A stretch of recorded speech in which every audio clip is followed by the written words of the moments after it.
Assalamualaikum warahmatullahi wabarakatuh, murid-murid. Untuk hari ini subjek sirah, kita nak sambung pelajaran kita, tajuk pentadbiran. Okey.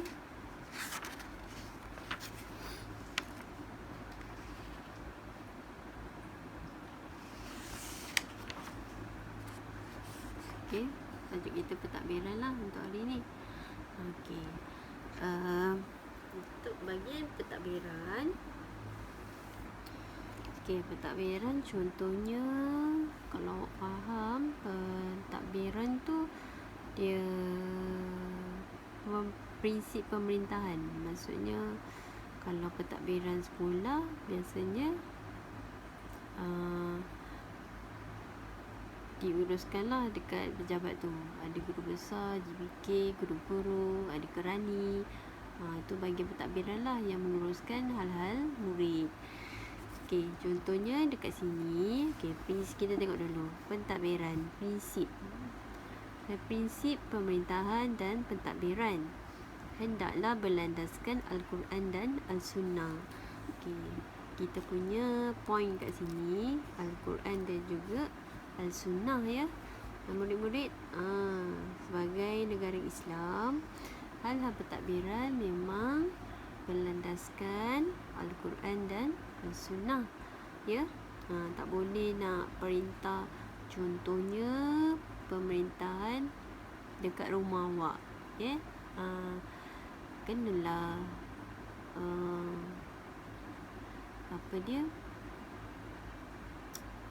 pembentukan keluarga tu berlandaskan Al-Quran dan juga Al-Sunnah. Macam tu, ada solat, ada mengaji, kan, dekat rumah.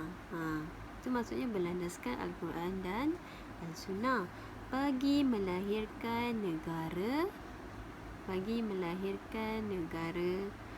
dan umat yang diredai Allah untuk mencapai kebahagiaan di dunia dan akhirat. Bagi melahirkan negara dan umat yang diredai Allah, mesti berlandaskan Al-Quran dan juga Al-Sunnah. Faham? Tengok 3.2.2, peranan Rasulullah SAW sebagai pemimpin. Apakah peranan Rasulullah sebagai pemimpin umat? Peranan Rasulullah, maksudnya apakah yang telah Rasulullah lakukan, ya. Yang pertama, orang yang pertama menegakkan negara Islam. Rasulullah merupakan pemerintah yang pertama yang membentuk negara Islam. Orang yang pertama, ya. Orang yang pertama, ya. Yang kedua, pemimpin masyarakat dan negara. 3, imam dalam solat. Setiap kali solat berjamaah, mesti Rasulullah yang akan menjadi imam. Yang keempat, panglima tentera dalam peperangan. Ketua lah orang kata. Itulah antara peranan Rasulullah sebagai pemimpin umat Islam. Ketua tau. Ya. Contohnya kalau macam ayah awak jadi ketua keluarga, mestilah yang mengimamkan solat berjemaah antara keluarga tu, mestilah ayah awak, kan, jadi imam dalam solat. Lepas tu menjadi pemimpin untuk isteri dan juga anak-anak dia. Betul tak?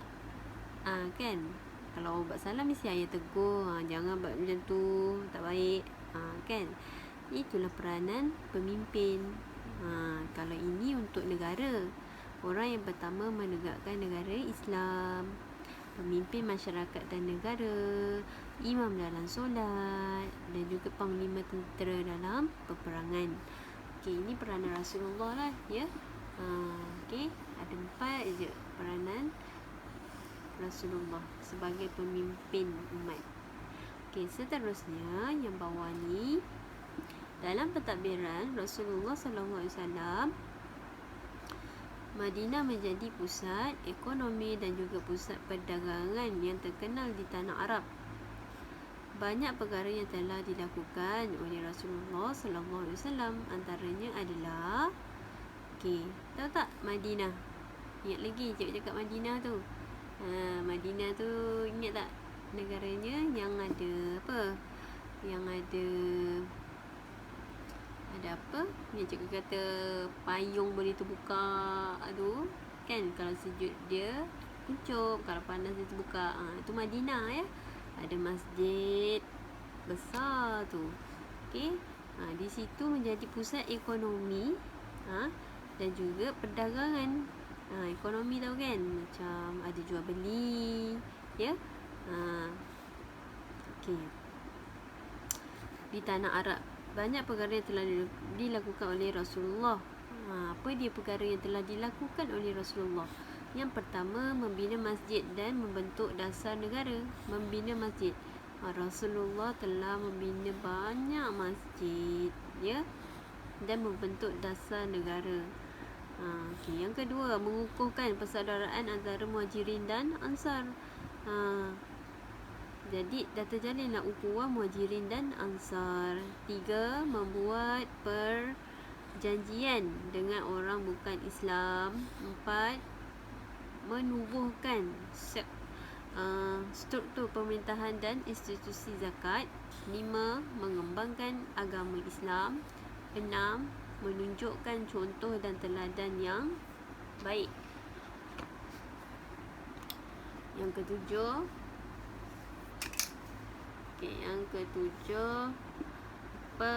memerintah secara adil, jujur, amanah dan bertanggungjawab. 8, mendapat keredaan Allah. Itu antara perkara yang telah dilakukan oleh Rasulullah dalam pentadbiran. Membina masjid, mengukuhkan persaudaraan antara Muhajirin dan Ansar, membuat perjanjian dengan orang bukan Islam. Ada 8. Itulah yang antara Rasulullah telah lakukan semasa pentadbirannya. Itu saja tentang pentadbiran. Harap-harap awak faham tajuk ni pentadbiran. Apa yang telah peranan Rasulullah dan juga apa yang telah Rasulullah lakukan. Itu saja. Nanti macam biasa awak cari soalan 3.2 Cikgu tak ada buka aktiviti. Awak tengok ada tak soalan 3.2 pentadbiran. Nanti awak buatlah buka aktiviti soalan-soalan ni. Soalan-soalan 3.2, 3.21, 3.22. Itu saja. Dah siap, nanti save kat cikgu nanti cikgu semak. Itu saja. Assalamualaikum warahmatullahi wabarakatuh.